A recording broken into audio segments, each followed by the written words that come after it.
Clear? तो चलिए हम लोग स्टार्ट करते हैं आज के सेशन को बिना देरी करते हुए। राइट, रेडी है बच्चे सभी लोग? Yes sir. ओके बेटे, चलिए डिमांड फोरकास्टिंग थोड़ा सा मैं इसके बारे में समझाता हूँ, देन फॉर्मूले लिखवाएंगे और देन फिर हम लोग न्यूमेरिकल स्टार्ट करते हैं। आज का सेशन में हम लोग ये सब काम करेंगे। चलिए डिमांड फोरकास्टिंग, राइट, इसके बारे में बेटे मैं लिखते हैं थोड़ा सा। इट रेफर्स, जैसा कि नाम से ही समझ में आ रहा है कि हमें प्रोडक्ट की डिमांड की फोरकास्टिंग करनी है, अपने प्रोडक्ट की क्या डिमांड है मार्केट में और उसकी फोरकास्ट करना है कि नेक्स्ट मंथ या नेक्स्ट वीक या नेक्स्ट क्या कहते हैं ईयर में हमारी क्या कितनी सेल रहेगी। ठीक है बेटे, तो इसके बारे में लिखिए it refers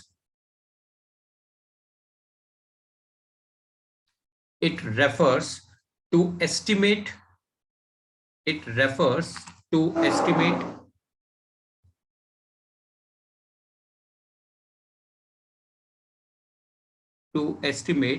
of future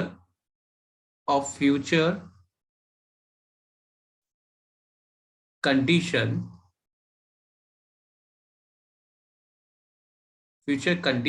on the basis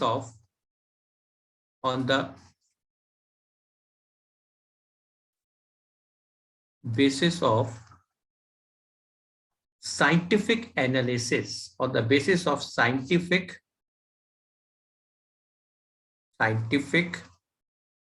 analysis. इसमें बेटे एक ट्रेंड एनालिसिस करके एक मेथड होता है, उसके थ्रू हम लोग फाइंड आउट करते हैं कि प्रोडक्ट की कितनी डिमांड रहेगी in future. Scientific analysis of available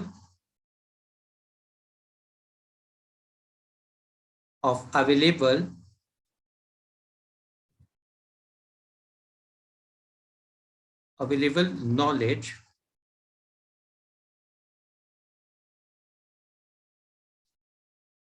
and information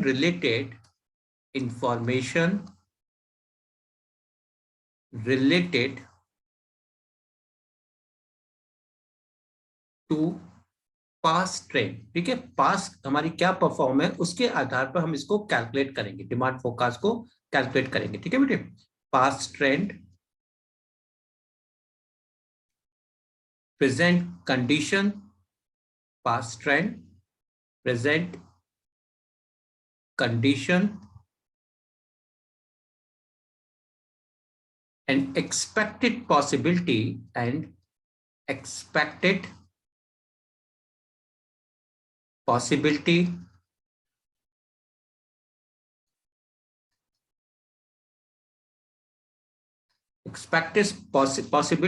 of business activities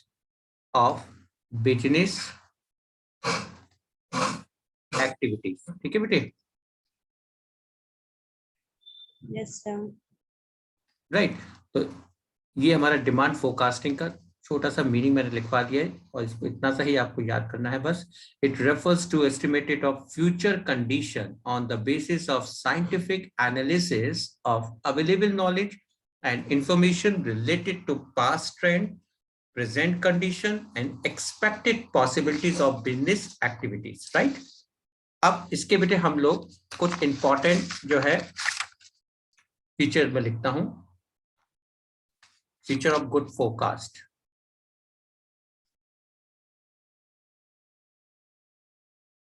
feature of good forecast। ठीक है,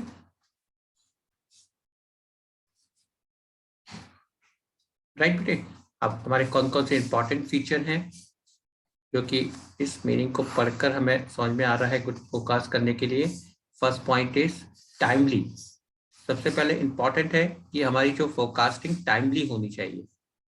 ठीक है, फिर एक्यूरेट होनी चाहिए। सेकंड पॉइंट इज एक्यूरेट, ये नहीं कि बोकस डेटा आप इसमें इंक्लूड कर दें। ठीक है, 100% एक्यूरेसी नहीं हो सकती लेकिन काफी कुछ एक्यूरेट होनी चाहिए। ठीक है, इंफॉर्मेशन हमारी रिलायबल होनी चाहिए। ठीक है, रिलायबल। फिर इसके बाद रिटन प्रेजेंटेशन फॉर्म में होनी चाहिए, written presentation, right. Next point बेटे, meaningful unit, right, it's a meaningful unit, meaningful unit form में होनी चाहिए कि 1000 टन या 1500 यूनिट्स इन फॉर्म, इस तरह के फॉर्म में होनी चाहिए। Next point, easy to use and understand, easy to use and understand, ठीक है, हम इसको इजीली यूज भी कर सकते हैं और साथ साथ वो अंडरस्टैंड भी इजीली हो सकती है, अंडरस्टैंड। और नेक्स्ट पॉइंट हमारा बनेगा compatible with existing, compatible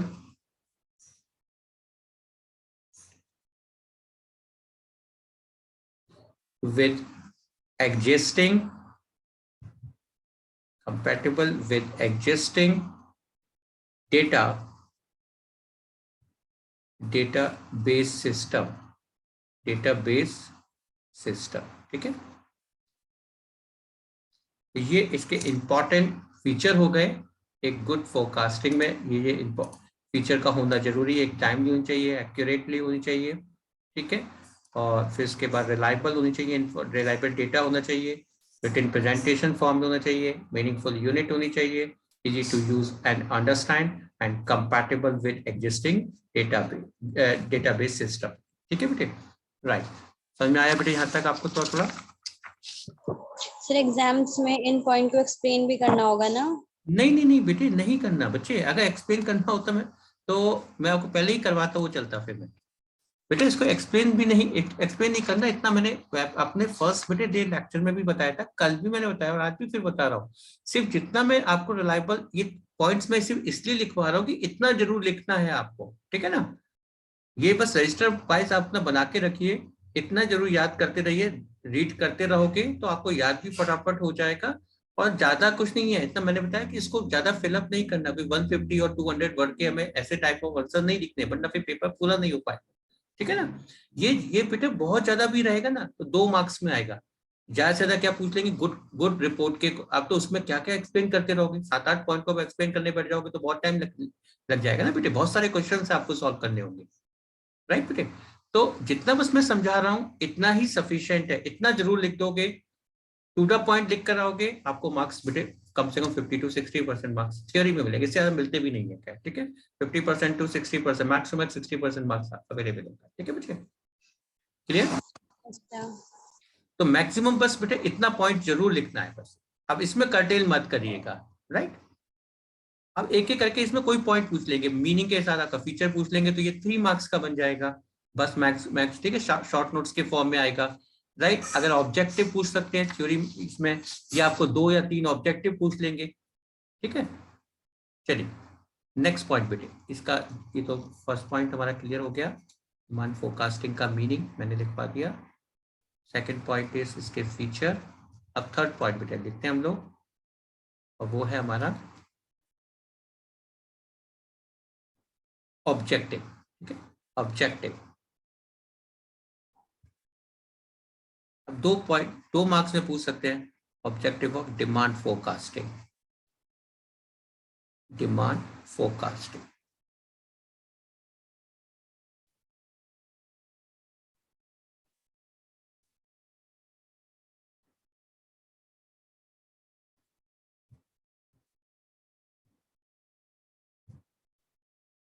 right, पहला बेटा इंपॉर्टेंट ऑब्जेक्टिव है, फर्स्ट पॉइंट लिखते हैं please, to present information,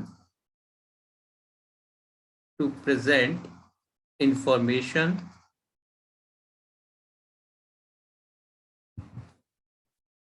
about possible event in future, possible event in future, ठीक है।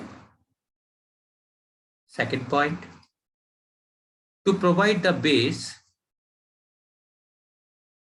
to provide the base for determination of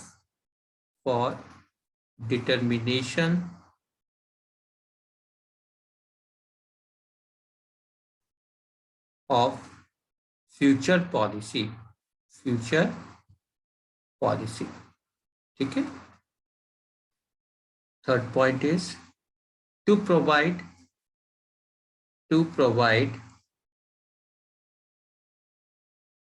proper and logical ground for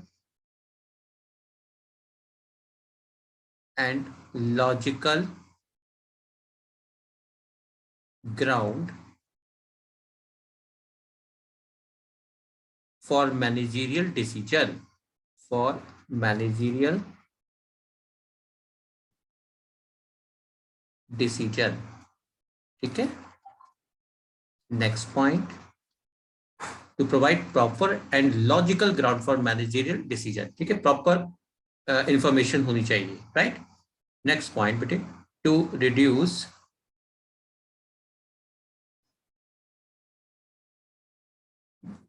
the risk arising out of business fluctuation.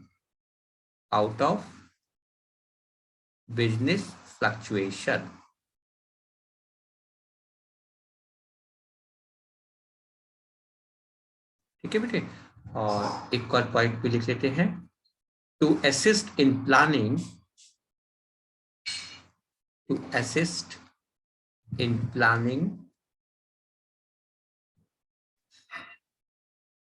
and direction of business activities. Planning and direction of business activity. ठीक है बेटे. ये हमारे important 5 मैंने आपको objectives लिखवा दिए demand forecasting के. Right, to present information about possible event in future, to provide the base for determination of future policy, to provide proper and logical ground for managerial decision. Next point, to reduce the risks arising out of business fluctuation. And last point is to assist in planning and direction of business activities. Clear? Right? Up. एक और important बेटा point बताने जा रहा हूं. और point लिखिए please. Next point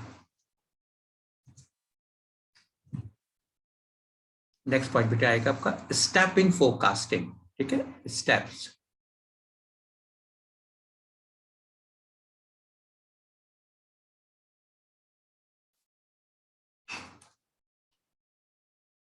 ठीक है, स्टेप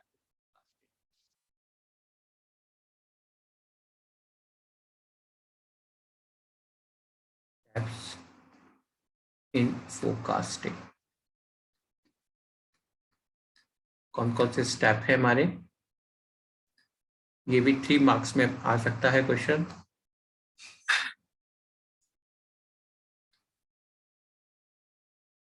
कौन कौन से बेटे स्टेप्स बनते हैं इसमें? पहला,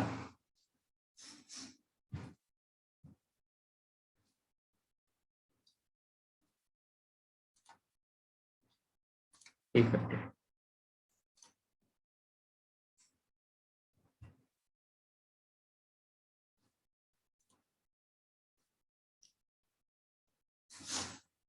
पहला बेटा पॉइंट है हमारा यहाँ पर, फिक्स द फोरकास्ट ऑब्जेक्ट. सबसे पहले अपने फोरकास्टिंग अपने ऑब्जेक्ट को फिक्स करें. Fix the forecasting. ये हमारा ऑब्जेक्ट क्या है? ऑब्जेक्ट्स. राइट. सेकंड पॉइंट बेटे, decide what to forecast. Fix कर दिया तो फिर डिसाइड करें हमें क्या फोरकास्ट करना है. What to forecast. ठीक है बेटे. Next point, determine the time frame. कितने समय के लिए करना है? डिटरमाइन द टाइम फ्रेम, ठीक है। 4th पॉइंट बेटे, कलेक्ट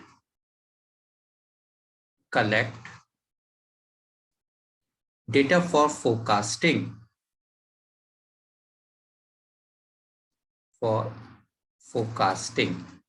ठीक है। फोरकास्टिंग के लिए हमें डेटा को कलेक्ट करना है। देन प्रिपेयर फोरकास्ट, इस मेथड के थ्रू हम लोग फोरकास्ट करेंगे। Prepare the forecast, right, and present the forecast, उसके बाद इसको प्रेजेंट करेंगे। प्रेजेंट द फोरकास्ट, और फिर कंपेयर विद, फिर last point is compare event with the forecast, compare event with the forecast,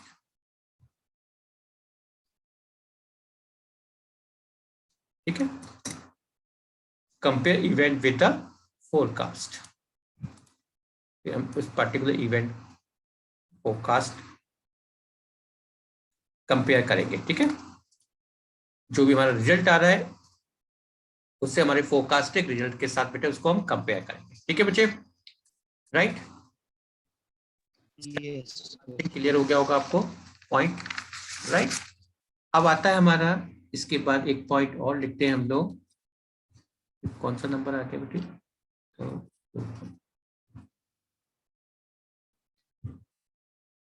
next point, 5th point,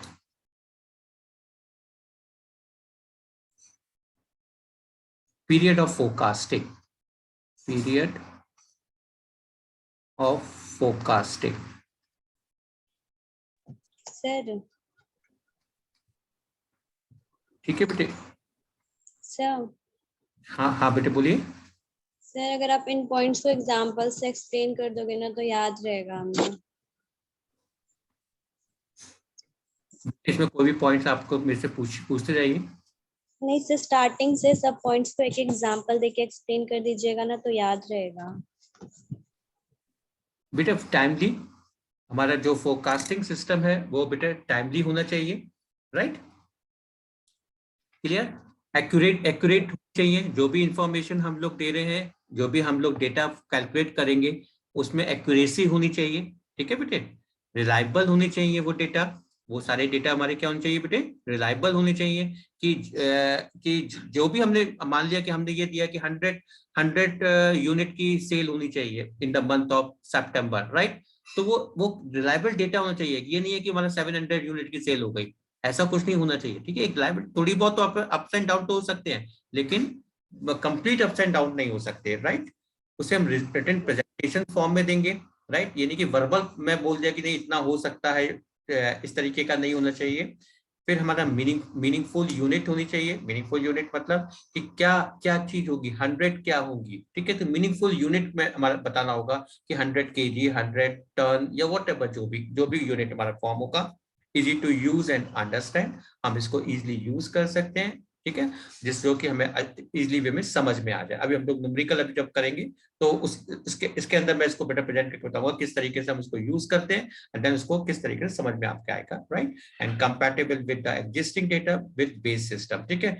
हमारा जो भी एग्जिस्टिंग डेटा है उसके साथ कंपैटिबल होनी चाहिए हमारी फोरकास्टिंग, ठीक है ना। ये नहीं कि हमारे जो ट्रेंड्स आ रहे हैं, अगर हम एक एवरेज ट्रेंड देखें कि 150 यूनिट हमारी एवरेज ट्रेंड आ रहा है, ठीक है, और हमारे जो एक्चुअल डेटा आ गया, वो हमारा बहुत ज्यादा अप्स एंड डाउन हो गया, राइट, या फिर 10 यूनिट का बन जाए या फिर आपका 750 यूनिट का बन जाए, तो ये नहीं होना चाहिए, ठीक है। तो ये गुड फोरकास्टिंग रिपोर्ट हमारी के इंपॉर्टेंट फीचर बेटे ये कहलाते हैं, ठीक है बच्चे। Yes sir. फिर आता है हमारा ऑब्जेक्टिव ऑफ डिमांड फोरकास्टिंग। अब इसका ऑब्जेक्टिव क्या है कि हम क्यों डिमांड फोरकास्टिंग कर रहे हैं, ठीक है।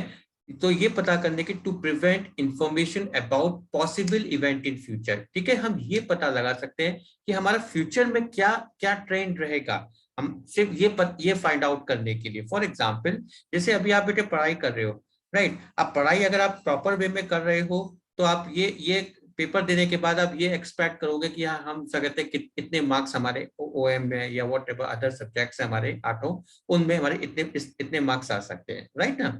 लेकिन वो तो जब एक्चुअल रिजल्ट जब आएगा तब पता लगेगा कि क्या हमने जो फोरकास्टिंग करी है वो एक्यूरेट कितनी है। ठीक है ना बेटे, मेरी बात क्लियर है। तो to prevent information about the possible event in future, right, to provide the base for determination of future policy. ठीक है ना, ये जो है एक पर्टिकुलर बेस हमारा हमें प्रोवाइड करता है फ्यूचर पॉलिसी को बनाने के लिए। ठीक है ना, राइट, कि हमारा जो डिमांड जो भी हम फोरकास्टिंग करेंगे या जो हमारी प्रोडक्ट की सेल होनी है, ठीक है, जो भी हमारी डिमांड रहेगी वो हमारी फ्यूचर पॉलिसी को बेटे बताता है कि इस मंथ में हमारी इतनी रहेगी, अक्टूबर मंथ में इतनी रहेगी, नवंबर मंथ में, दिसंबर मंथ में। अभी हम जब इसके न्यूमेरिकल करेंगे तो और भी बेटा आपका ये सारे थियोरेटिकल पॉइंट्स बहुत ही ज्यादा स्मूथली क्लियर होता चले जाएगा। To provide proper and logical ground for managerial decision. ठीक है, जो कि हमें क्या प्रोवाइड करता है बेटे, proper as well as logical ground for managerial decision making के लिए। ठीक है, जो हम सिस्टमैटिक तरीके से हम जो कैलकुलेट करते हैं, हम सिस्टमैटिक तरीके से मैनेजरियल डिसीजन को क्या नाम है, डिमांड फोरकास्टिंग को कैलकुलेट करेंगे तो वो मैनेजरियल डिसीजन के लिए बहुत ही important helpful decision role play करेगी। ठीक है बेटे, to reduce the risk arising out of business fluctuation. ठीक है, फिर बिजनेस में जो आने वाले फ्लक्चुएशन है उस रिस्क फैक्टर को भी रिड्यूस करती है डिमांड फोरकास्टिंग, राइट। अब मान लेते हैं कि हमारे प्रोडक्ट की डिमांड बढ़ रही है, जब हमारे प्रोडक्ट की डिमांड बढ़ रही है और हमारे पास फैसिलिटीज कम है, ठीक है, हमारे प्रोडक्ट की डिमांड बढ़ रही है और हमारे पास फैसिलिटीज कम है, तो हमें ये पता लग गया कि हमारे नेक्स्ट ईयर में, इस बार हमारा टर्नओवर जो है, मान लेते हैं अगर 10 करोड़ का, तो नेक्स्ट ईयर का फोरकास्टेड है कि 15 करोड़ या 20 करोड़ तक पहुंच जाएगा। तो उतनी हमें फैसिलिटीज भी तो बढ़ानी पड़ेगी, हमें अपने फिक्स कॉस्ट को भी तो इंक्रीज करना पड़ेगा। ठीक है, जिससे कि हम उस पर्टिकुलर बिजनेस फ्लक्चुएशन जो भी आ रहा है हमारे बिजनेस के अंदर उसको हम लोग रिड्यूस कर सके। ठीक है, राइट, ये अप्स की तरफ भी जा सकता है और ये डाउन की तरफ भी जा सकता है। ये डिमांड फोरकास्टिंग हमें बेटे ये बताता है, right, to assist in planning and direction of business activity, right. तो ये हमें असिस्ट भी करता है प्लानिंग, प्रॉपर प्लानिंग करने के लिए, एज वेल एज डायरेक्शन भी देता है हमें बिजनेस एक्टिविटीज को फुलफिल करने के लिए। ठीक है बच्चे, यस सर। राइट। अब हमारे कुछ स्टेप्स इन फोरकास्टिंग, क्या कौन कौन से बेटे इंपॉर्टेंट स्टेप्स होते हैं हमारे। फिक्स द फोरकास्ट ऑब्जेक्ट, सबसे पहले हम अपने ऑब्जेक्ट को जो है फिक्स करेंगे। फिर डिसाइड व्हाट टू फोरकास्ट, ठीक है, फिर हम डिसाइड करेंगे कि हमें क्या फोरकास्ट करना है। सबसे पहले हमें 2 या 3 ऑल्टरनेटिव्स हो जाएंगे, उसमें से किसी बेटर ऑल्टरनेटिव का आपको सिलेक्ट करना है, राइट। फिर डिटरमाइन करेंगे टाइम फ्रेम हमारा कितने के लॉन्ग टर्म के लिए बना रहे हैं, हमें ये काम करना है या मीडियम टर्म के लिए करना है या शॉर्ट टर्म के लिए करना है। ठीक है, तो टाइम फ्रेम को हम लोग बेटा बताएंगे। एज वेल इसके बाद फिर हम कलेक्ट करेंगे डेटा फॉर फोरकास्टिंग, यानी हम अपने पास डेटा को बेटा से हम कलेक्शन लेंगे और फिर हम उससे फोरकास्ट करेंगे। And then prepare the forecast through कोई जो अभी मैं मेथड्स बताऊंगा उन मेथड में से किसी भी एक मेथड से हम लोग फोरकास्ट करेंगे। एंड देन खासतौर से एक ही इंपॉर्टेंट मेथड बेटा चलता है, वो हमारा ट्रेंड एनालिसिस मेथड, ठीक है, जिसमें हम लोग अभी न्यूमेरिकल भी सीखेंगे। एंड देन फिर प्रेजेंट द फोरकास्ट और फिर compare event with the actual forecast, ठीक है, compare event with the forecast. ठीक है, जो भी हमारा इवेंट हो रहा है उसका हम फोरकास्ट से ये पता करेंगे कि हमारा इवेंट ठीक हो रहा है या नहीं हो रहा। अच्छा, आप लोगों ने वेरिएंस एनालिसिस पढ़ दिया बेटे? Yes sir, standard variance analysis पढ़ा होगा, तो वेरिएंस एनालिसिस में मटेरियल वेरिएंस और लेबर वेरिएंस बेटा पढ़ा होगा, ठीक है ना? ठीक है, तो वेरिएंस एनालिसिस क्या होता है? स्टैंडर्ड और एक्चुअल में डिफरेंस। बस, ठीक है, स्टैंडर्ड और एक्चुअल। तो यहाँ डिमांड फोरकास्टिंग क्या है बेटे, कि स्टैंडर्ड्स है, हमने अपना एक स्टैंडर्ड्स बना लिया कि हमारा स्टैंडर्ड्स कितना होगा, राइट। हमारा जो जून मंथ की या जुलाई मंथ की जो सेल रहेगी वो इतने तक का, या प्रोडक्शन हमारा इतने तक का रहेगा, या हमारा प्रॉफिट हमारा इतने तक का रहेगा। अब उसको फुलफिल करने के लिए हमें कौन कौन से एफर्ट लगाने हैं, वो जो है बाद में मैनेजर डिसीजन का वर्क होता है। ठीक है बेटे, क्लियर बच्चे? Yes sir. तो आपने क्या कहते हैं वहां पर जो पढ़ा होगा डिमांड फोरकास्टिंग के अंदर कि सॉरी वेरिएंस एनालिसिस में पढ़ा होगा कि स्टैंडर्ड और एक्चुअल के बीच के कंपेयर करते आ जाए। उसमें भी हमारा मटेरियल पढ़ा होगा और लेबर पढ़ा होगा इन पेपर नंबर 8 कॉस्ट अकाउंटिंग है। लेकिन जब आपने जब MFM पढ़ रहे होगे तो यहाँ पर आपने जो है ओवरहेड्स, मटेरियल भी, लेबर भी, Sales ओवरहेड भी, variance. साथ साथ हमारा सेल्स वेरिएंस भी बेटा पढ़ो। और पांचवा एक और पॉइंट आपको आगे जाके पढ़ोगे, प्रॉफिट वेरिएंस। ठीक है बेटे। Yes sir. तो ये हमारा क्या नाम है, फोरकास्टिंग का पूरा पूरा प्रोसेस होगा। क्लियर बच्चे? राइट। Yes sir. तो क्लियर है काफी। अच्छा एक चीज और बेटे, मैं फिर बार बार आपको एक बार समझा के चल रहा हूँ कि समझने के लिए आप जरूर मुझसे पूछ सकते हो, राइट, लेकिन राइटिंग करने के लिए सिर्फ यही स्टेप्स और इन्हीं पॉइंट्स को बेटा इसी तरीके से लिखते रहेंगे, तब भी बेनिफिट है। क्योंकि 2 नंबर में आप कितना लिखने का विचार बना रहे हो, अगर आप ये सोच रहे हो तो बिल्कुल मेरे हिसाब से पेपर बेटा छूटेगा। ठीक है ना? मैं सिर्फ आपको बेटा उस तरीके से लेके चल रहा हूँ जितना कि जो भी थ्योरिकल पॉइंट्स हमें जो भी हमें बेटे वहाँ पे थ्योरी के 14 और 15 मार्क्स के आंसर जवाब देने हैं, तो वो टू द पॉइंट देने हैं। ठीक है? आप कितना याद करोगे, क्योंकि हमारा मैक्सिमम पोर्शन जो हमारा टाइमिंग लगेगा ना बेटे, वो हमारा maximum time 2 hours, more than 2 hours तो बेटे आपके लग जाएंगे न्यूमेरिकल को सॉल्व करने में, राइट। एंड देन इसके बाद फिर जो है आपका थ्योरेटिकल को। अब थ्योरेटिकल में भी अगर आपको 5 से 6 क्वेश्चन भी अगर आपको मिलेंगे तो फिर आप उसको एक्सप्लेन नहीं कर पाओगे, टाइम ही नहीं होगा बेटे। लेकिन हमें टू द पॉइंट लिखना बहुत जरूरी है। ठीक है? टू द पॉइंट लिखिएगा, स्टेप वाइज लिखिएगा, पॉइंट वाइज लिखिएगा, जिससे कि मार्क्स भी आपको अच्छी तरह स्कोर हो जाए। क्लियर? सारी थ्योरी का अपना बेटे कोशिश करेगा कि अपना एक्सप्लेन, मीनिंग को एक्सप्लेन करते हुए उसके जो है पॉइंट्स बना के लिख दीजिए। ठीक है? ठीक है, इन फीचर फॉर्म में या ऑब्जेक्टिव फॉर्म में जैसा भी होगा, तो जिससे कि इजली बेटे वो क्या हो, वो स्कोर आपको कराएंगे, राइट। अगर आप ऐसे सिंपल एक फॉर्मेट में आप लिखते चले जाओगे 50 और 60 वर्ड्स में, तो एक टू द पॉइंट लैंग्वेज कभी भी नहीं बनती है। ठीक है? क्योंकि आपको इतनी नॉलेज भी प्रॉपर वे में नहीं होती, थियोरेटिकली बेटा आप लोग इतने स्ट्रांग नहीं हो पाओगे, राइट। तो इसलिए इसको पॉइंट वाइज लिखोगे तो वो ज्यादा बेनिफिट रहेगा बेटा आप लोगों के लिए। ठीक है बच्चे? तो चले हम लोग आइए, अब आते हैं हम लोग बेटे पीरियड ऑफ फोरकास्टिंग। हेडिंग डालेंगे अब आप पीरियड ऑफ फोरकास्टिंग। तो जैसा कि मैंने अभी अभी बताया था आपको कि फोरकास्टिंग पीरियड हमारा बेटे 3 तरीके का होता है। कौन कौन से 3 तरीके बताए थे, याद है? क्या सर? पीरियड ऑफ फोरकास्टिंग मैंने अभी भी तीन तरीके के बताए थे समझाते हुए। मैं कौन कौन से 3 तरीके बताए थे?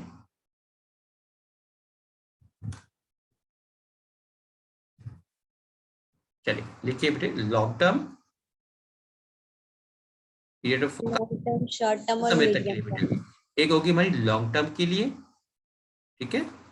दूसरा पॉइंट मैंने आपको बताया था अभी, मीडियम टर्म। कौन सा बेटे? मीडियम टर्म,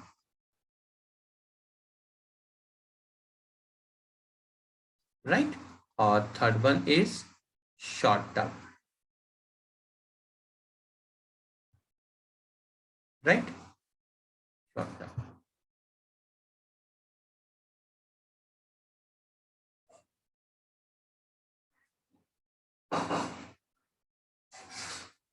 मेरी बात यहां तक सही है? अब इसमें टाइम होराइजन लिखते हैं हम लोग।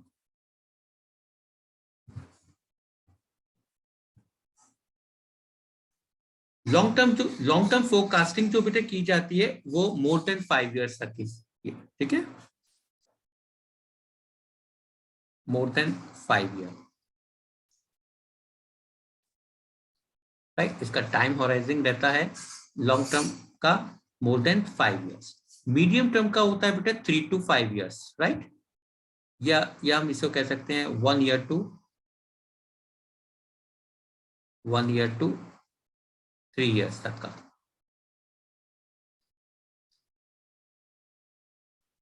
और शॉर्ट टर्म हमारा हो जाएगा 3 मंथ से 6 मंथ तक का, या अप टू 1 ईयर भी कह सकते हैं इसको। ठीक है, राइट। अच्छा, अब लॉन्ग टर्म के अंदर हम कौन कौन सी प्लानिंग करते हैं, मीडियम टर्म में किस चीज की प्लानिंग करते हैं, और शॉर्ट टर्म में बेटे किसकी प्लानिंग करते हैं, वो मैं आपको बता रहा हूँ। क्या क्या चीजें आ सकती हैं, आती हैं। तो फर्स्ट पॉइंट बेटे, लॉन्ग टर्म में सबसे पहले लिखिए कैपिटल एक्सपेंडिचर। सबसे पहले बेटे इधर लिखेंगे हम लोग, लॉन्ग टर्म के अंदर कैपिटल एक्सपेंडिचर, प्लांट को लगाना है उसकी फोरकास्टिंग करनी है। ठीक है, capital expenditure for future development, for future development. अब ये कैसे सीखोगे आप? फ्यूचर डेवलपमेंट, कौन सा प्लांट लगाना है? तो आप लोगों ने एफएम के अंदर बेटे कैपिटल डिसीजन मेकिंग पढ़ रहे होगे, ठीक है? तो उन मेथड को यूज करते हुए हम ये पता लगाते हैं कि हमें कौन सा प्लांट हमें यहाँ पर यूज करेंगे, ठीक है? फिर आएगा हमारा डिटरमाइन एक्सपेक्टेड, हम डिटरमाइन करेंगे उससे एक्सपेक्टेड कैश फ्लो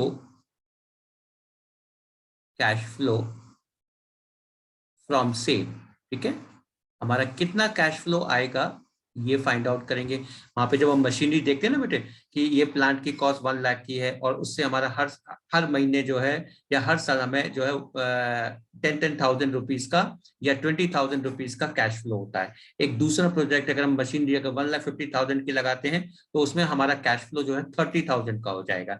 तो उसमें फिर हम लोग ये देखते हैं कि payback period, return on investment के थ्रू में कौन सा बेटर प्रोजेक्ट है, उसके आधार पर हम लोग यहाँ पर डिसीजन लेते हैं, ठीक है ना? तो determine the expected cash flow from sale, right. Third point is हमें इसके बाद हम लोग कोशिश ये प्लान करते हैं, यहाँ पर प्लान करेंगे for future man power requirement, for future man power requirement, ठीक है बेटे? Next point, plan for research and development, ठीक है? कि हमें उस पर्टिकुलर प्रोडक्ट के ऊपर कितना रिसर्च एंड R&D पर खर्च करना है, ठीक है? Plan for research and development,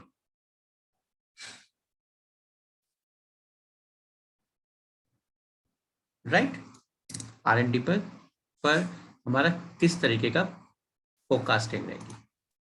तो ये कुछ लॉन्ग टर्म बेटा फोरकास्टिंग होती है, कुछ लॉन्ग टर्म फोरकास्टिंग ये रहती है आपकी। Clear? Capital expenditure for future development, determine expected cash flow from sale, फिर आएगा बेटे plan for future man power requirement, future में कितनी मैन पावर की जरूरत है, कि मशीन से हम काम करेंगे या लेबर के थ्रू बेटे लेबर इंटेंसिव इंडस्ट्री में काम को हम चलाएंगे, या फिर मशीन ऐसा कहते हैं कैपिटल एक्सपेंडिचर से रिलेटेड हम लोग प्रोडक्ट को अपने लॉन्च करेंगे, right.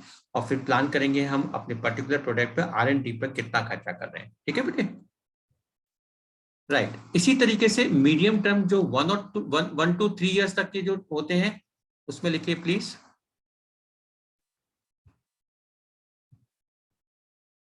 First point, determine budgetary control, हम अपने बजटरी कंट्रोल को डिटरमाइन करेंगे। डिटरमाइन बजटरी कंट्रोल, राइट बेटे? सेकेंड पॉइंट, फिर डिटरमाइन डिविडेंड पॉलिसी, ठीक है? कि हम अपने शेयर होल्डर को कितना डिविडेंड पे करेंगे और किस तरीके से पे करेंगे। Dividend policy, right. कंट्रोल, जो भी हम प्रोजेक्ट को लगा रहे हैं, जो भी कैपिटल एक्सपेंडिचर कर रहे हैं उस पर मेंटेनेंस एक्सपेंसेस कम से कम हो। Control maintenance expenses. Next point बेटे,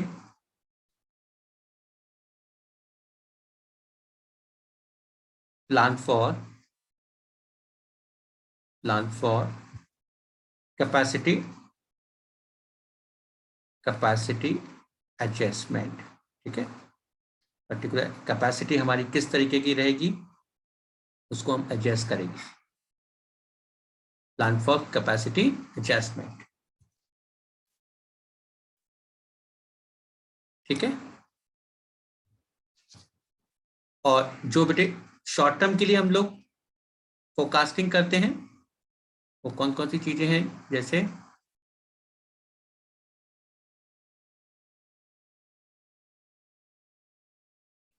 फर्स्ट पॉइंट बेटे लिखते हैं हम लोग यहाँ पर, एस्टिमेट द इन्वेंट्री रिक्वायरमेंट, ठीक है, estimate the inventory requirement, right. Second, provide transport facilities, provide transport facilities.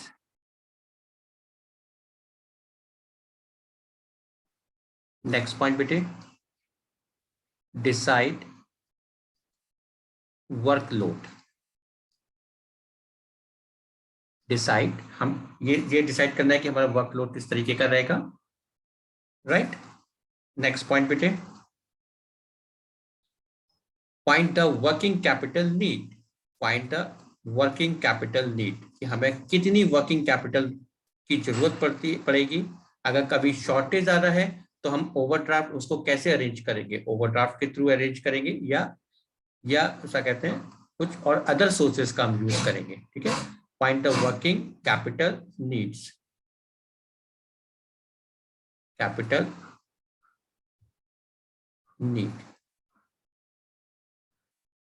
Next point बेटे, to set up production run, to set up production run, ठीक है, ईओक्यू के था, इकोनॉमिक ऑर्डर क्वांटिटी को बेटे के थ्रू हम ये पता करेंगे कि हमें नेक्स्ट ऑर्डर कब प्लेस करना है। और इसके बाद fix sale quota, sale quota, right. तो ये कुछ इंपॉर्टेंट हमारे शॉर्ट टर्म फोरकास्टिंग के पॉइंट्स हैं।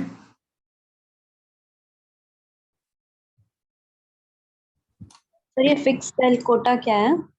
बेटे सेल कोटा जैसे कि पर्टिकुलर एरिया वाइज हमने सेल ये कर दिया, या फिर हमने कोई प्रोडक्ट इस तरीके से बेटे बनाया है कि जो कि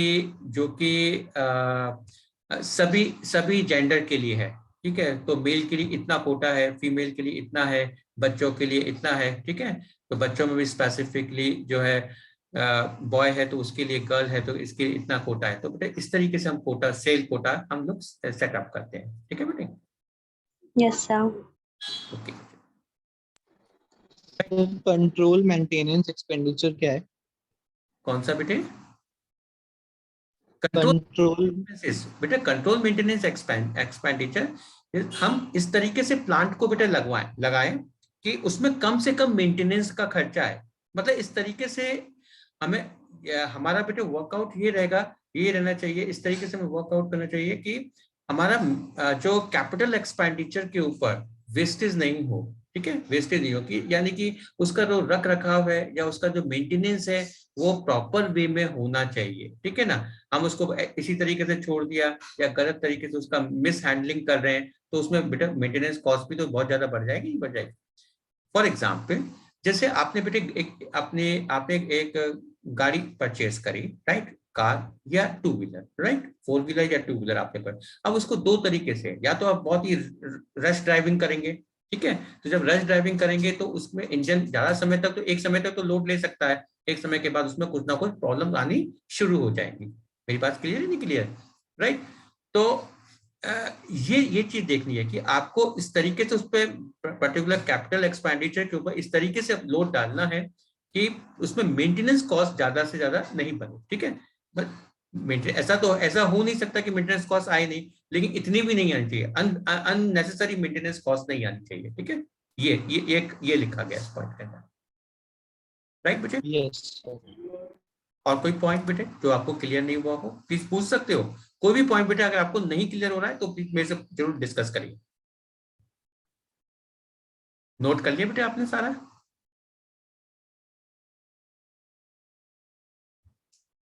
सर ये वाला भी बता दो, प्लान फॉर कैपेसिटी एडजस्टमेंट वाला। प्लान फॉर कैपेसिटी एडजस्टमेंट, बेटे हम अपनी कैपेसिटी को जो है एडजस्ट कर सकते हैं, राइट। फॉर एग्जाम्पल, जैसे जैसे बेटे हमारे पास ऑर्डर जो है इस दिस मंथ जो है 1000 यूनिट के हैं, ठीक है ना। और जो है आगे नेक्स्ट मंथ में यही हमारी डिमांड, फेस्टिव सीजन आ रहा है और फेस्टिव सीजन के अंदर हमारी डिमांड हमारे पास डिमांड बहुत ज्यादा, हमारी प्रोडक्ट की डिमांड एकदम आ गई, ठीक है। तो हमारी जो प्लान की कैपेसिटी को ना हम उसको फ्लेक्सिबल होनी चाहिए, ठीक है, जो समय के अकॉर्डिंग चेंज की जा सकती हो, ठीक है ना।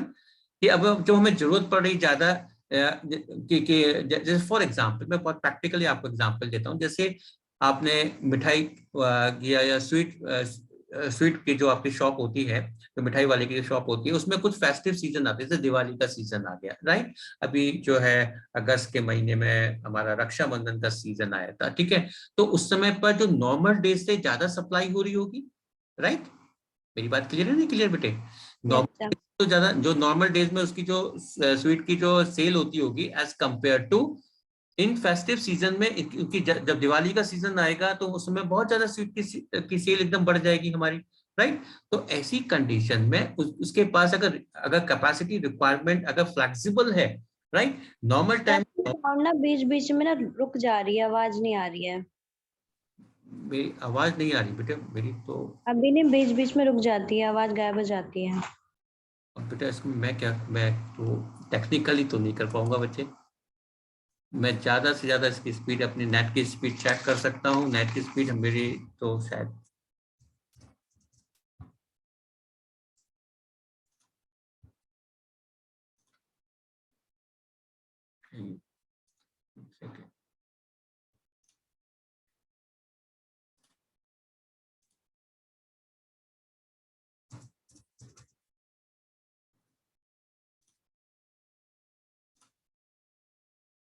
आपको दिखाई दे रही है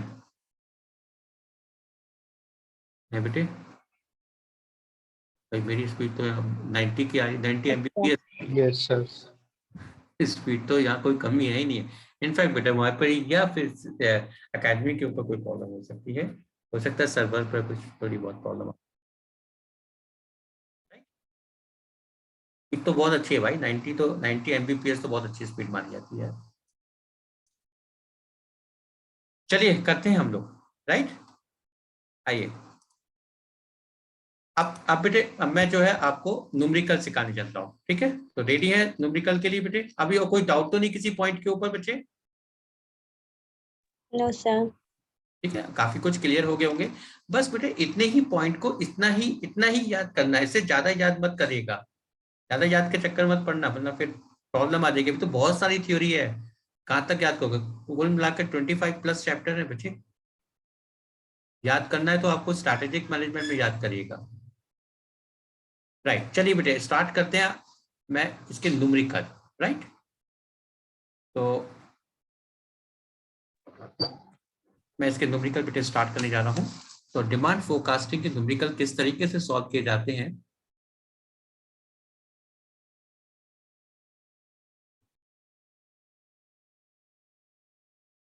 जैसे मैंने आपको बताया था ट्रेंड एनालिसिस के अंदर, ट्रेंड एनालिसिस में न्यूमेरिकल आते हैं।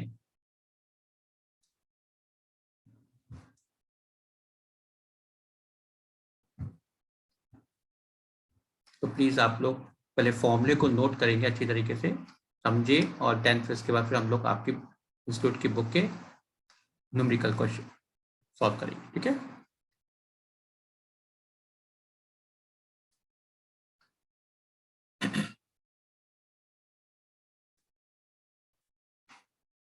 इसमें बेटे लिखेंगे सबसे पहले when sigma x is equal to 0, ठीक है। अगर आपका सिग्मा एक्स की वैल्यू 0 आ जाती है, और इधर लिखिए when sigma x is not equal to 0, राइट। अगर नहीं आती है, अगर सिग्मा एक्स की वैल्यू इक्वल टू 0 होती है, तो हमारा बेटे इसको सॉल्व करने का जो इक्वेशन बनता है, कैसे डिमांड फोरकास्टिंग को हमें कैलकुलेट की जाती है, इसको YC से बेटे डिनोट करते हैं, इसको A + BX, इसका इक्वेशन बनता है सेम एज यहाँ पर भी और ए की वैल्यू जब हम कैलकुलेट करते हैं, यहाँ पर ए की वैल्यू बेटे जब हम कैलकुलेट करेंगे तो सिग्मा वाई अपॉन एन, ठीक है। यहाँ पे हम जब ए की वैल्यू बेटे कैलकुलेट करेंगे तो इसका जो हमारा फॉर्मूला बन जाता है वो है sigma y upon n, right. और इसी तरह जब हम बी को कैलकुलेट करेंगे, बी की वैल्यू को बेटे कैलकुलेट किया जाता है तो हमारा जो फॉर्मूला होता है sigma x y upon sigma x square से हम लोग इसको बेटे कैलकुलेट करते हैं। फिर ट्रेंड एनालिसिस करते हैं कि आने वाले समय की हम लोग फोरकास्ट करेंगे, ठीक है। अभी हम लोग न्यूमेरिकल करते हैं तो उसको अभी क्लियर हो जाएगा आपको। इधर लिखिए, जब बेटे हमारा sigma x is not equal to zero, जब जीरो नहीं होता तो ऐसी कंडीशन में हमारा जो इक्वेशन बनता है y c equals to a plus b x, और जो इक्वेशन बनकर आएगा बेटे ए और बी की वैल्यू को कैलकुलेट करने के लिए, तो वो होगा हमारा sigma Y equals to N A plus B sigma X और sigma x Y equals to A sigma X plus B sigma X का स्क्वायर, ठीक है। इन इक्वेशन से हम लोग अपने डिमांड फोरकास्टिंग के क्वेश्चंस को सॉल्व करेंगे, ठीक है बच्चे। क्लियर है बात मेरी यहाँ तक? अच्छा राइट। अच्छा, अब प्लीज अपने इंस्टीट्यूट की बुक को ओपन कर लीजिएगा। इंस्टीट्यूट की बुक को प्लीज ओपन कर लीजिए। आपके सामने ये इंस्टीट्यूट की बुक आ गई है। हमारे सामने एक थोड़ा क्वेश्चन पीछे कर दो, है बेटे। थोड़ा पीछे कर दो। अब आ गया बेटे? सर फॉर्मूला लिखना था। अच्छा फॉर्मूला, ओके ये ली। एक क्वेश्चन बेटे न्यूमेरिकल जरूर आएगा इसका पेपर में, अराउंड 6 मार्क्स तक का आता है। अगर आता है तो 6 मार्क्स का कहीं नहीं जा गया ये क्वेश्चन। आप अभी बस और 15-20 मिनट आप बिल्कुल परफेक्ट हो जाओगे। सर हो गया। ओके बेटे, चलिए आइए।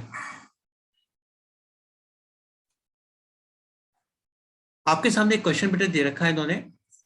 From the following time series data sale project the sale for the next 3 years। अगले 3 साल की हमें सेल फोरकास्ट करनी है। अगले 3 सालों की हमें बेटे सेल फोरकास्ट करनी है, ठीक है, राइट।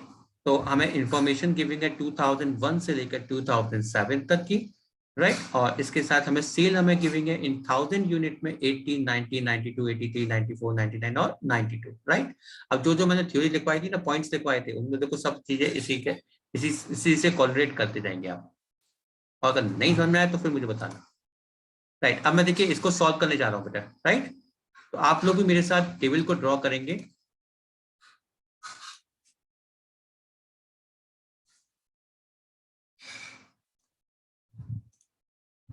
अच्छा, जो आपके पास बेटे एग्जामिनेशन के अंदर एक वर्कशीट मिलेगी आपको सॉल्व करने की, उसमें इसी तरीके से सॉल्व करना जैसे मैं समझा रहा हूं।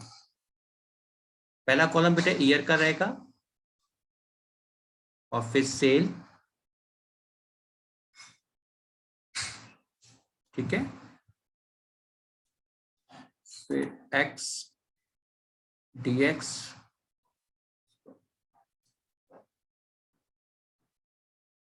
पांच कॉलम बनते हैं। तो पहला कॉलम बेटे ईयर का रहता है, फिर सेल्स इन 1000 में है, फिर एक्स स्क्वायर। अच्छा, सेल को हम लोग y से डिनोट करते हैं बेटे, सेल को हम लोग y से डिनोट करना, ठीक है। और ये हो जाएगा एक xy, क्लियर। अब हमारा बेटे यहाँ पर ईयर कितने कौन कौन से गिविंग थे बेटे? ईयर 2001 से है ना? यस सर, 2001 से 2007 का। 2, 3, 4,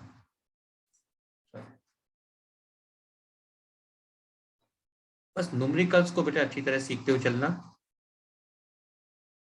जिससे कि स्कोरिंग करने हमें सबसे ज्यादा इसी में 5, 6, 2007 तक ना बेटे। Yes sir. अच्छा, सेल प्लीज बताते जाएंगे प्लीज मेरे को, सेल कितनी कितनी? 2001 में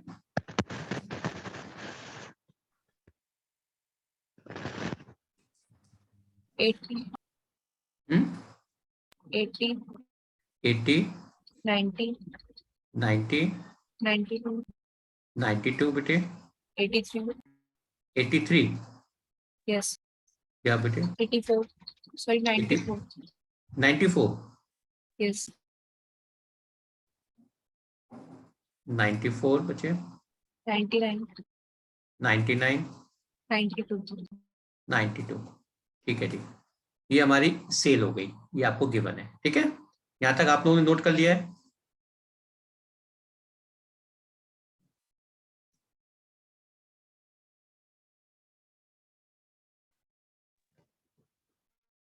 यस सर।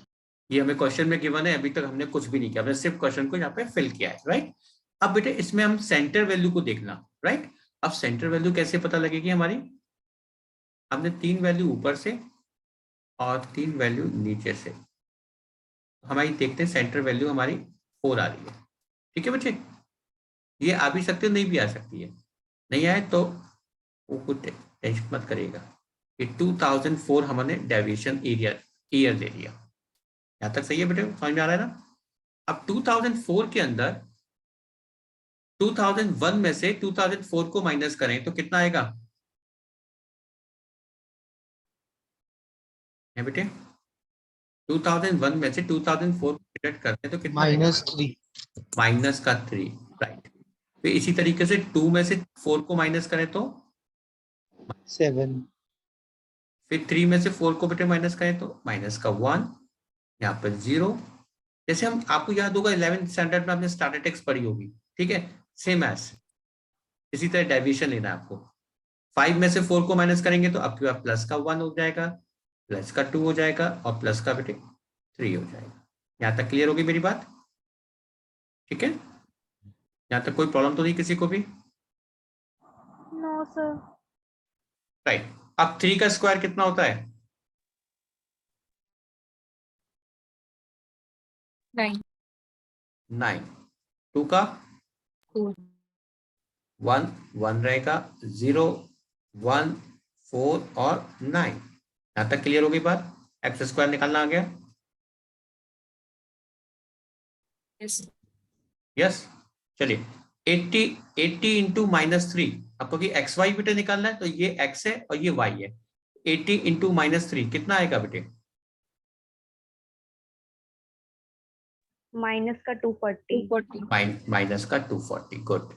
90 इंटू -2 कितना आएगा? माइनस का 180। माइनस का 180, गुड। 92 -1 minus माइनस का 92। ठीक है, this is 0। 94 into 1, this is 94 plus का बेटे 99 इंटू 2, कैलकुलेट करना प्लीज। 198, यस। 198, ठीक है जी। और 92 इंटू 3, 276। 276, ठीक है। अब बेटे जरा माइनस की वैल्यू को कैलकुलेट कर लेना प्लीज। ये माइनस की वैल्यू क्या है? सर ये x की वैल्यूज कहाँ से आई हैं? एक्स की वैल्यू कहां से आई बेटा? 2001 में से 2004 माइनस करो।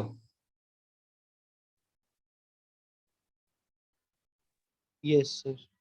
ठीक है, 2 में से 4 को माइनस करो तो माइनस का 2, 3 में से 4 बेटा माइनस का 1, राइट।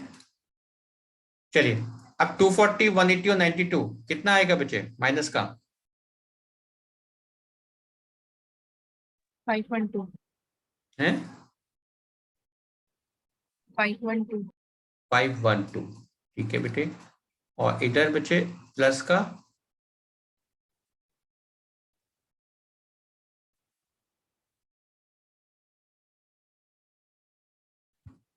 568, 5, 68,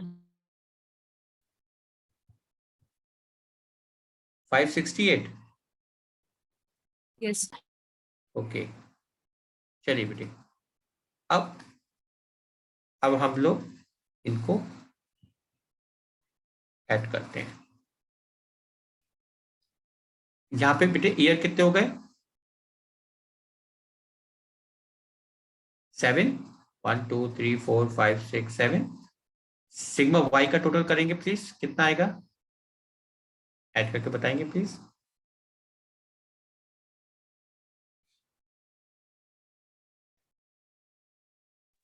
630 6 5 630 हैं 630. 630 630 630 बेटे, अच्छा 630 राइट। अब देखो इधर बेटे x की वैल्यू माइनस का 3 to 5 over 6 और इधर प्लस का 6, यानी कि दिस इज सिग्मा x की वैल्यू क्या? 0 0।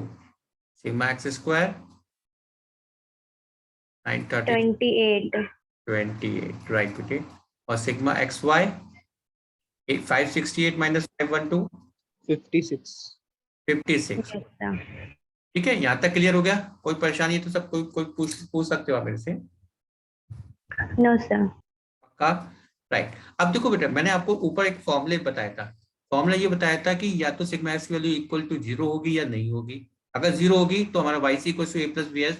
बी एक्स जो फोरकास्टेड वैल्यू में जो ए और बी की वैल्यू कैलकुलेट करने का फॉर्मूला ये रहेगा, सिग्मा वाई अपॉन एन, और बी की value sigma x y upon sigma x square. ठीक है, तो हमारे यहाँ पे इक्वल टू 0 है, राइट। सिग्मा एक्स की वैल्यू इक्वल टू 0 है ये। तो हम लोग क्या करेंगे, कौन सा लगाएंगे, छोटे वाला बड़े वाला?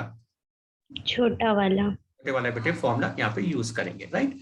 तो ये आ जाएगा आपका y c equals to a plus b x, right. A equals to sigma y upon n. Sigma y की वैल्यू बेटे दे रखी है 630, एन की वैल्यू कितना है हमारा? एन इज 7 यानी कि दिस इज 90, राइट। यहाँ पे बेटे बी की वैल्यू आ गई sigma x y upon sigma x square. Sigma x y बेटे कितना है? This is 56 upon x square is 28, right. This will be 2। कोई प्रॉब्लम तो नहीं यहाँ तक? no sir समझ में आ रहा होगा बिल्कुल अच्छी तरीके से अब तो? ठीक है, अब हम लोग बेटे आगे बढ़ते हैं। ठीक है, अब हम लोग फोरकास्ट करेंगे। ठीक है, फोरकास्टिंग चालू होते हैं, मैनेजर डिसीजन मेकिंग चालू हो जाएगी। यहाँ से y c equals to a plus b x. हमसे क्या कहा गया था इस क्वेश्चन में कि नेक्स्ट 3 इयर्स की फोरकास्टिंग करनी है। ठीक है ना, हमसे कहा गया बेटे नेक्स्ट 3 ईयर की फोरकास्टिंग आपको यहाँ पर करनी है, राइट। अब नेक्स्ट 3 ईयर की फोरकास्टिंग के लिए हम क्या करेंगे, हम यहाँ पर लास्ट कितना था, 2007 था ना, तो 2008 की हमें फोरकास्टिंग करनी है। तो y 2008 यहाँ तक क्लियर है। अब a की वैल्यू कितनी है बेटे, यहाँ पर हमने कैलकुलेट करी थी 90, प्लस b की वैल्यू हमने कितनी कैलकुलेट करी थी 2। यहाँ तक कोई प्रॉब्लम तो नहीं? no sir सबको आ रहा है ना, क्लियर? राइट। अब देखो x की वैल्यू कितनी आएगी। x की वैल्यू को कैलकुलेट करने के लिए देखिए स्क्रीन पर अपने, यहाँ पर बेटे 2005 में x की वैल्यू कितनी दिखाई दे रही है आपको? 1 है 1 1। 2006 में 2 2 2007 में 3 3। तो 2008 में कितनी होगी बेटे x? 4 इसी तरीके से 4 अगर यहाँ पे दो के डिफरेंस में आ रही है तो 2 के डिफरेंस में ही चलेगी। ठीक है ना बेटे, 1 3 5 7, राइट। मेरी बात सही हुई, थोड़ा समझ में आई? yes sir तो यहाँ पे बेटे कितना आ गया 4। अब इसको सॉल्व कर लीजिए, 90 प्लस 2 इंटू 4 8, दिस इज 98 इन 1000। ठीक है, 1000। अब किस में है ये, उन्होंने कहा था यूनिट, ये अब यूनिट को जरूर बताना है, राइट। तो किस में है ये हमारी, इन 1000 यूनिट्स में, राइट। तो इन यूनिट्स 98,000 यूनिट्स ये लिखना है, अगर नहीं लिखोगे नंबर कट जाएंगे, राइट। अब ये यही थ्योरेटिकल पॉइंट में हमने वहां पे लिखा था। अच्छा, y 2009 को हम लोग कैलकुलेट करते हैं, y 2009। तो यहाँ पे बेटे कितना आएगा 90 प्लस 2, और अब 9 में बेटे कितना आएगा x की वैल्यू 5। बिल्कुल सही बात है भाई, 8 में 4 है तो 9 में 5 भी तो होगी। ये कितना हो जाएगा 90 plus 10 equals to 100। 1000 unit. Clear बात मेरी यहाँ तक? Yes, sir. Okay, y 2010 90 plus 2, और यहाँ पे x की वैल्यू कितनी आएगी? 6, sir. 6, राइट। तो यहाँ पे हो गया 90 plus 2, 2 6 12, this is 102,000 units. Clear? कोई डाउट है तो प्लीज पूछिए। No, sir. No, sir. पक्का सभी को क्लियर हो गया ना? Yes. Yes, sir. ओके, चलिए एक और क्वेश्चन करें। कर लेते हैं। कर लेते हैं, ठीक है, चलिए कर लेते हैं। एक और क्वेश्चन बेटा आपके सामने आ रहा है। With the help of the following data project, example number 2 की तरफ चलते हैं। The trend of sales for the next 5 years की आपको फोरकास्ट करनी है, ठीक है। आपको 2002, 3, 4, 5, 6 और 7 यहाँ पर बेटे गिविंग है। 6 ईयर के डेटा यहाँ पर गिवन है। तो चलिए मैं स्टार्ट करता हूँ। फिर से वही टेबल बनेगी, आप लोग भी ड्रॉ कर लीजिए। एग्जाम्पल नंबर 2,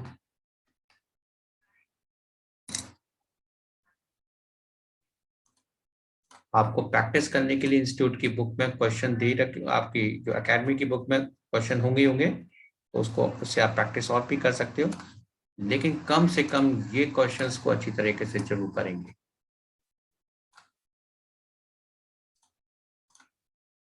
पहला कॉलम ईयर का, फिर सेल का,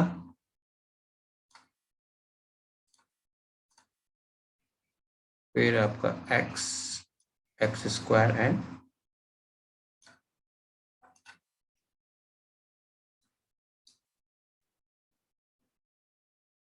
ईयर सेल। बेटे सेल हमारी किस में है? इसको एक तो हम लोग वाई से डिनोट करेंगे, और सेल के बारे में कुछ है इसमें, इन लैक्स है। मैंने बताया इन यूनिट्स को लिखना जरूरी है, इन लैक्स। फिर हमारा ये x हो जाएगा, this is x square and this is x y, ठीक है जी। ईयर बेटे ईयर कहाँ से स्टार्ट हो रहे हैं प्लीज बता पाएंगे? 2002 से 2007. 2002 से Yes, sir. 3, 4, 5, 6, 7 सेल बता पाएंगे? Sir, 100, 110, 110, 115, 115, 120, 120, 135, 135, 140. 40, राइट बेटे, ठीक है। अब देखिए, अब यहाँ पर मैंने क्या बताया था, सेंटर की तरफ जाते हैं, 3 ऊपर से और 3 यहाँ पर। अब तो सेंटर तो है ही नहीं, यहाँ तो गायब ही हो गया, ठीक है, सेंटर तो है ही नहीं। अब यहाँ पर आप क्या करना, ऊपर इस वाली वैल्यू को ले लीजिएगा, ठीक है, 2004 को, राइट। जब भी इवन नंबर आएंगे ना बेटे, जब भी इवन नंबर आएंगे तो कभी भी सेंटर की वैल्यू आएगी ही नहीं, राइट। तो इनसे जस्ट ऊपर वाली वैल्यू को आप कंसीडर कर लीजिए, ठीक है, राइट। और जब भी हमारा ऑड सीरीज होगी, हमेशा सेंटर वैल्यू आप निकाल सकते हैं, ठीक है बेटे। क्लियर है बात पे नहीं आता, राइट? बोलो हाँ या ना? Yes, sir. ओके, 2002 में से 2004 को माइनस करो तो कितना आएगा? Minus -2। 2003 में से 4 को बेटा माइनस करो तो -1. -1, फिर यहाँ पे 0, प्लस का 1, प्लस का 2 एंड प्लस का 3। स्क्वायर कर लेते हैं, 2 2 जा 4, 1 0 1 4 और 9, ठीक है। अच्छा एक्स वाई, अब 100 इंटू -2, 100 इंटू -2 कितना आएगा बेटे? माइनस का 200। क्लियर है बात मेरी यहाँ तक? 110 इंटू -1 माइनस का 110, 115 इंटू 0 0, 120 इंटू 1 प्लस का 120, 135 इंटू 2 प्लस का 270 और 140 इंटू 3 यहाँ पे बेटा कितना आएगा प्लस का 420। यहाँ तक कोई प्रॉब्लम? No sir. सबको क्लियर हो रहा होगा अब तक? तो देखो वैसा ही किया तो अभी तक ऊपर सीख के आ रहे हैं, तो नया कुछ अभी तक हमने नहीं किया यहाँ पे। एंड कितना हो गया बेटे? 6 ईयर टोटल। सर हाँ बेटा बोलिए। सर ये बुक वालों ने -5 -3 -1 कर रखा अरे है। बुक वालों को बेटे तो सभी तो सर से आप पढ़ रहे हो ना, थोड़ा तो यस सर। की तरफ मत जाइए, थोड़ा सा मैं अपने तरीके से समझा रहा हूँ ना बेटे मैं। ओके ठीक है बेटे, चलिए तो अब जरा इसका टोटल बता दो प्लीज।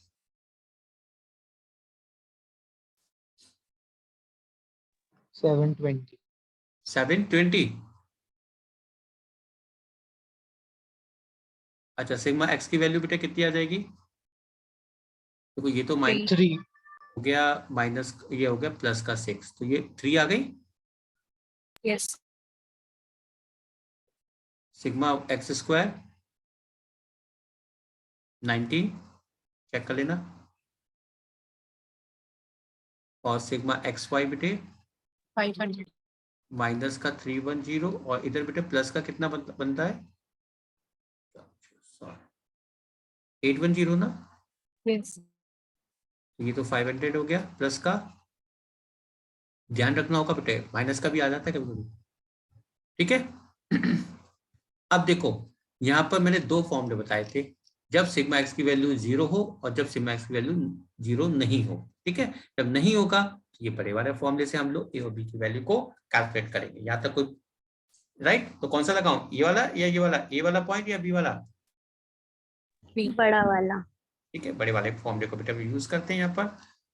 तो आइए sigma Y equals to sigma, sorry पहले हम लोग इक्वेशन लिखते हैं, yc equals to a plus b x, right. और यहाँ आ जाएगा sigma y equals to na plus B sigma x और sigma x Y equals to a sigma x plus b sigma x का स्क्वायर। ठीक है, अब इस इक्वेशन को सॉल्व करते हैं, इसमें हम सारी वैल्यू को फिल कर देते हैं। तो सिग्मा y की वैल्यू बेटा कितनी दे रखी है हमारे पास? 720।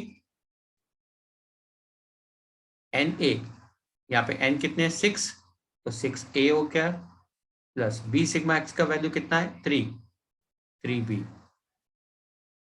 कोई चीज समझ में नहीं आए प्लीज पूछ लीजिएगा। एक्स वाई 500 है, ये 500 यहाँ पर आ गया।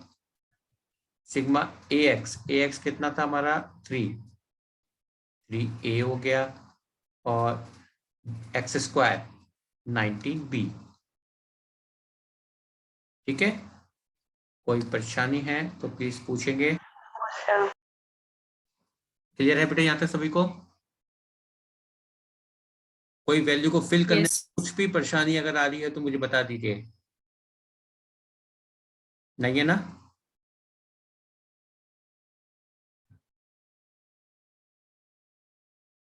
अरे बोलो हाँ या ना। नहीं है यस सर। सर। ओके बेटे ओके, चलिए अब बेटे आप हमें यहाँ पर ए और बी की वैल्यू बेटे कैलकुलेट करनी है। ठीक है, ए और बी की। अब ए और बी की वैल्यू में किसी ना किसी को एक तो कॉमन होना पड़ेगा, तभी तो हम दूसरे वाले की वैल्यू कैलकुलेट करते हैं। आपने सीखा हुआ होगा आपने, हाँ 6 राइट? 7 सीखा था. सर एलिमिनेशन लगाएंगे। बिल्कुल बिल्कुल बिल्कुल। तो सीधा सीधा 2 से मल्टीप्लाई कर दे नीचे वाली इक्वेशन को, तो 6 हो जाएंगे। अच्छा ओके गुड बेटे। तो 700 equals to 6a plus 3b और इधर हो जाएगा 1000 equals to 6a plus 38b, right. अब हम लोग सॉल्व कर लेते हैं।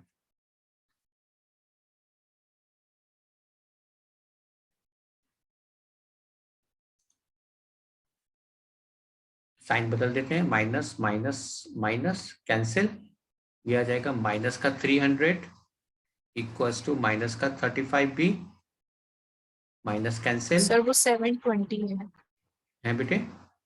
ओहो 720 है 700 की जगह 720, तो यहाँ हो जाएगा हमारा कितना 280 ना,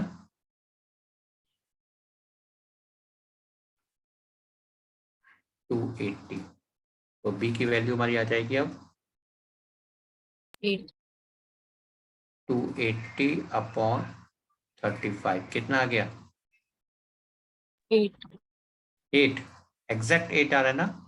यस सर ओके चलिए अब बेटे इस 8 को हम किसी भी इक्वेशन में लगा दिए, इधर फर्स्ट या सेकंड किसी में भी आप फिल कर सकते हो। तो मैंने इसको फर्स्ट में ही फिल कर देता हूँ।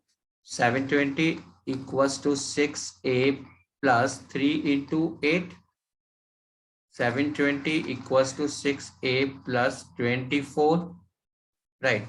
तो 720 इक्वल्स टू, सॉरी इसको बाहर लिया ना,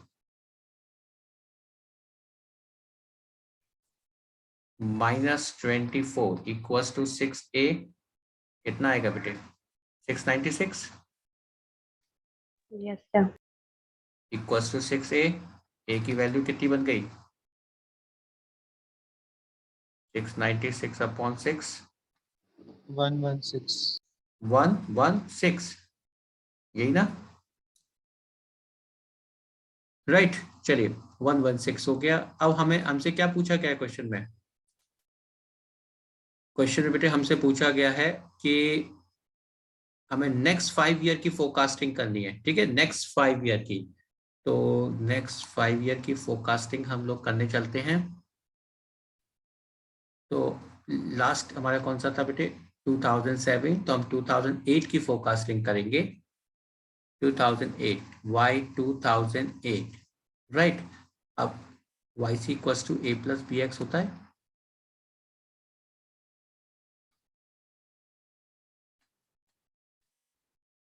तो y 2008 में बेटे a की वैल्यू हमारी कितनी थी 116, प्लस b की वैल्यू कितनी थी 8, x की वैल्यू कितनी आएगी, क्या आप बता पाओगे x की वैल्यू कितनी आएगी 4 कैसे आएगी, 6 में 2 थी, 2007 में 3 थी, तो 2008 में हमारी 4 हो जाएगी। गुड बेटे, वेरी गुड। बस इसमें यही मेन है बेटे, 116 प्लस 32, दिस इज 148 लैक्स, ठीक है, राइट। यूनिट्स लिखना जरूर है। 2009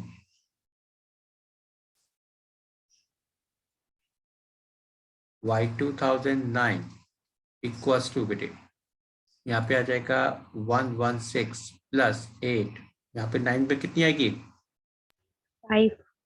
5, तो 116 प्लस 8 5 जा 40, right, this is 156 lakhs and so on. हो जाएगा आगे बेटे। अब आंसर चेक करो, बुक में यही आंसर आ रहे हैं, यस सर यही है। आंसर यही आ रहे हैं ना, 148 156। आगे भी आप चेक करके बताओ मेरे को, आप अपने हिसाब से कैलकुलेट करो जैसे हम लोगों ने कर ही रहे हैं। 8 के बाद यहाँ पे 6 आएगा, ठीक है ना, तो 8 6 48, 48 प्लस 116 कितना आएगा 164 164। आप देखो यहाँ पे भी हमारा कितना आ रहा है 164। 164, ठीक है। सभी बेटा आप कैलकुलेट कर लेना, यही आंसर आएंगे, ठीक है। क्लियर है बात बेटा मेरी यहाँ तक, यस सर। ओके ठीक है। अब अपनी एकेडमी की बुक को भी आप देख लीजिएगा, एकेडमी की बुक में भी क्वेश्चंस होंगे, प्रॉब्लम और लोडिंग सर। दिखाए। हाँ बेटे बोलिए। सर जो हम टाइप करेंगे आंसर वो सिर्फ सेल टाइप करनी है ना उसमें। हाँ हाँ हाँ बिल्कुल बेटे, ये तो एविडेंस के रूप में चले जाएगा क्वेश्चन, बिल्कुल अपने ऑफलाइन मोड पे जैसे पेपर हम सॉल्व करते थे वैसे ही करेंगे, ठीक है। बस वहां पे आंसर लिखना है वो आपको कि हमारा आंसर जो था 180 100 जो भी वटेवर जो भी आ रही थी, क्या क्या वैल्यू आ रही थी, 148 156 लैक्स के साथ देना बेटे, ऐसे मत डालना 148 156। 2008 हमारी सेल आएगी 148 लैक्स, 2009 156 लैक्स, ठीक है, एंड सो ऑन, राइट। ये 6 मार्क्स का बेटे क्वेश्चन होगा एग्जामिनेशन के अंदर। 6 मार्क्स से लेकर 8 मार्क्स तक। वैसे अब 6 पहले आ जाता था 8 मार्क्स में, लेकिन अब 6 मार्क्स से ज्यादा नहीं इसकी वैल्यू बन रही है, राइट। तो इस पैटर्न पर अगर जब भी क्वेश्चन आएगा तो अभी और 2-3 तरह के क्वेश्चन भी और हैं इसी तरीके में हम लोग सॉल्व करेंगे, तो वो मैं भी और आगे अभी सिखा दूंगा, कल और मैं करेंगे हम लोग इसको कंप्लीट, ठीक है। और थ्योरेटिकल में बेटा कोई भी पॉइंट्स मैं आप कहो तो कुछ और दूसरे तरीके से कहो तो मैं दूसरे तरीके से कराता हूँ। किताब में पढ़ते चलो और वो करते हो तो वो थोड़ा सा आउटडेटेड फैशन है। मैं चाह रहा हूँ कि बच्चों के पास एक प्रॉपर नोट्स हो एग्जामिनेशन के पॉइंट ऑफ व्यू से, ठीक है। लिखे हो फटाफट याद करो और जाके पेपर में दिया। क्या कहते हैं आप लोग? Yes sir. Yes. ठीक है।